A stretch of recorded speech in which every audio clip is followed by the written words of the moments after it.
और इस वक्त की एक और बड़ी खबर महाराष्ट्र की सियासत से जुड़ी हुई और बड़ी खबर यह कि शिंदे और दूसरे बागी विधायकों के खिलाफ पीआईएल दाखिल की गई है। बॉम्बे हाईकोर्ट में जनहित याचिका दाखिल की गई है। आधिकारिक कर्तव्य पूरा नहीं करने का आरोप लगा है। उत्पल बाबूराव चंदावर ने ये याचिका दायर की है। तो इस वक्त की बड़ी खबर महाराष्ट्र से जुड़ी हुई बड़ी खबर ये कि शिंदे और दूसरे बागी विधायकों के खिलाफ एक पीआईएल बॉम्बे हाईकोर्ट में दाखिल की गई है और इसमें यह कहा गया है कि इन विधायकों ने अपने आधिकारिक कर्तव्य को पूरा नहीं किया है। और इस बीच एक और बड़ी खबर सुप्रीम कोर्ट से और बड़ी खबर यह कि थोड़ी देर में शिंदे की अर्जी पर सुनवाई होगी। सुप्रीम कोर्ट में सुनवाई होगी। डिप्टी स्पीकर के नोटिस के खिलाफ एकनाथ शिंदे ने अर्जी दी थी और उस पर अब से थोड़ी देर बाद सुनवाई होने वाली है। नोटिस के खिलाफ और फैसले के खिलाफ यह अर्जी एकनाथ शिंदे गुट की ओर से दी गई है। इस वक्त की बड़ी खबर सुप्रीम कोर्ट में अब से थोड़ी देर बाद इस पूरे मामले की सुनवाई होगी। यानी महाराष्ट्र की सियासत की जो रार है वो अब कोर्ट की दहलीज तक पहुंच गई है। एक और बड़ी खबर यह कि ठाणे में एकनाथ शिंदे के घर के बाहर सुरक्षा बढ़ा दी गई है। शिंदे के घर के बाहर सीआरपीएफ के जवान तैनात हैं। पहले ही केंद्र ने Y+ श्रेणी की सुरक्षा दी थी और उसी के तहत अब सीआरपीएफ के जवानों की तैनाती हो गई है एकनाथ शिंदे के घर के बाहर। तस्वीरें आप देखिए। लगातार जो बागी विधायक है, कल 15 बागी विधायकों के घर पर Y श्रेणी की सुरक्षा पहुंच गई थी।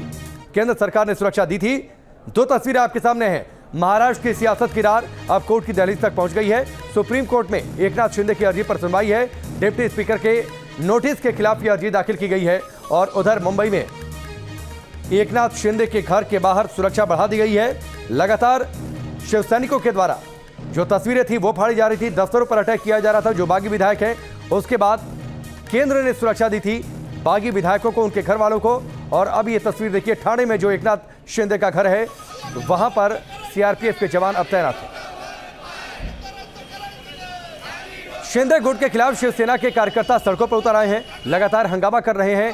बागी विधायकों के दफ्तर के बाहर शिव सैनिक हंगामा करते दिखाई दिए। पुणे में भी शिव सैनिकों ने जमकर प्रदर्शन किया है, जहां बागी विधायकों के खिलाफ नारेबाजी की और साथ ही पोस्टर पर लगे बागियों की तस्वीर पर जूते मारकर अपना विरोध भी दर्ज करा। 5 तस्वीरें आपके सामने हैं महाराष्ट्र की मौजूदा सियासी हालात को दिखाते हुए। शिंदे सेना वर्सेस शिवसेना। शिवसेना के समर्थक सड़कों पर हैं और यह पूरी लड़ाई अब पहुंच गई है कोर्ट की दहलीज तक। बॉम्बे हाईकोर्ट में एक पीआईएल दाखिल की गई है और साथ ही एकनाथ शिंदे की ओर से एक अर्जी सुप्रीम कोर्ट में। महाराष्ट्र में महाभारत जारी है और इस बीच बड़ी खबर, एक ट्विस्ट आया कि राज ठाकरे के संपर्क में है बागी विधायक।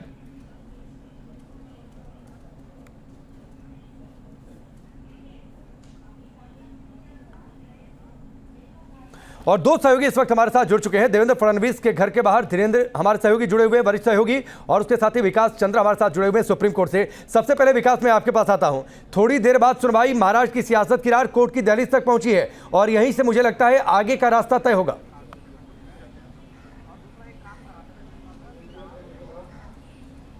जी, निश्चित तौर पर जिस तरीके की राजनीतिक संकट वहाँ पर दिखाई दे रही है और पहले से इस बात के अंदाजे लगाए जा रहे थे कि ये मामला कोर्ट तक जरूर पहुँचेगा, तो अब शिंदे और शिंदे कैंप के विधायक जो हैं वो सुप्रीम कोर्ट की में पहुँच चुके हैं और गुहार उन्होंने लगाई है।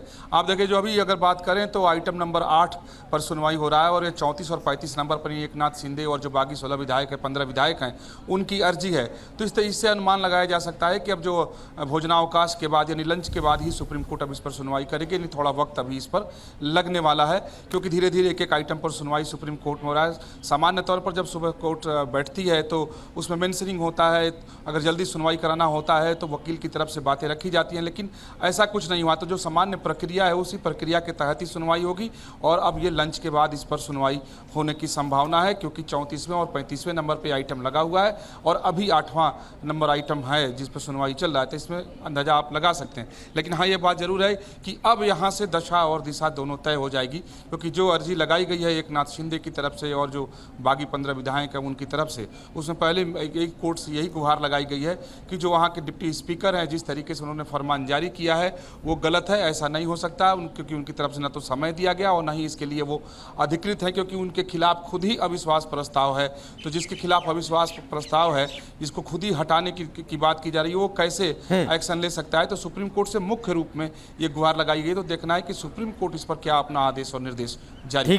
ठीक है विकास, आपके पास लौट कर आते हैं। धीरेंद्र पंडित भी हमारे साथ जुड़े हुए हैं। धीरेंद्र, आप तो ये भी तय करेगा कि देवेंद्र फडणवीस की रणनीति क्या होती है जिनके घर के बाहर आप मौजूद हैं, और इसको किस तरीके से देखा जाए कि केंद्र सरकार में मंत्री हैं 92, वो कह रहे हैं 2 से 3 दिन और है ठाकरे सरकार, उसके बाद नई सरकार बनेगी।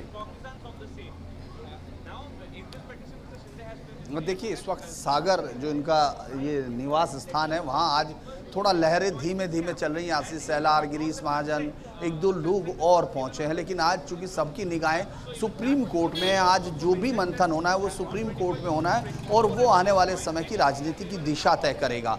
चूंकि जिस तरह से देवेंद्र फडणवीस यहाँ लगातार 1-2 दिन से आप देख रहे थे कि यहाँ लगातार बहुत तेज़ी से मीटिंगें चल रही थी, वो माफ़ कीजिएगा, लेकिन वो आज इस तरफ नहीं है। आज अगर हम लोग देख रहे हैं तो सुबह से 1-2 बड़े नेता यहाँ पहुँचे हैं, क्योंकि ये सब चीज़ें अब सुप्रीम कोर्ट में तय होनी है कि आखिर जो आगे का कोर्स ऑफ एक्शन होगा वो किस तरह चलेगा। क्योंकि अगर सुप्रीम कोर्ट डिप्टी स्पीकर की उस जो फैसला है तो उसको किस तरह लेता है, क्योंकि ये ज़रूर होना है कि आखिर फ्लोर पर पहुंचना किस तरह है, और सबसे बड़ी जो सिक्योरिटी का इशू होगा उस पर भी ज़रूर होगा।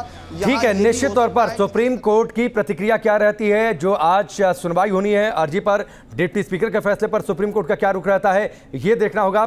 लेकिन संजय राउत आज एक बार फिर से मीडिया के सामने आ गए, लगातार वो बयानबाजियां कर रहे हैं। क्या कुछ उन्होंने आज सुबह कहा वो आपको सुनवाते हैं। हे जे 40 लोक तिकडे ते आहेत ना, ही जिवंत प्रेत आहेत, लक्षात घ्या। हे मुर्दे आहेत, त्यांच्या बॉड्या इकडे येणार आहेत, त्यांचा आत्मा मेलेला आहे, लटपटतायत तिकडे। हे 40 लोक जेव्हा उतरतील तेव्हा ते जिवंत नसतील मनाने, त्यांना माहिती आहे इथे की जे आग पेटलेली आहे या आगीमध्ये काय होऊ शकतं, येऊन दाखवावं ते, आणि प्रकाश सुरेने ते येऊनच दाखवावं, माझं चॅलेंज। तो ये बयान धीरेन्द्र पुंडीर हमारे साथ जुड़े हुए हैं। धीरेन्द्र, आपने संजय राउत के कल के भी बयान को सुना, आज कह रहे हैं मैंने जमीर मरने की बात कही थी, लोग अपना बाप बदल लेते हैं, अपने बाप के नाम पर राजनीति में जाएं। शायद ये शिवसेना इसी तरीके के स्टेटमेंट देती है, संजय राउत उसी रास्ते पर है। देखिए, जिस तरह से कोशिश कर रहे हैं, अगर आप राकेश पहले दिन से देखें तो वो पूरी कोशिश कर रहे हैं कि सड़क पर उनके समर्थक उकसें और उनके घरों तक पहुंचे। ये एक कोशिश उनके बयानों से लगातार, जिस तरह के बयान आप सुन रहे हैं उससे शरद पवार जैसे लीडर को किनारा करना पड़ा।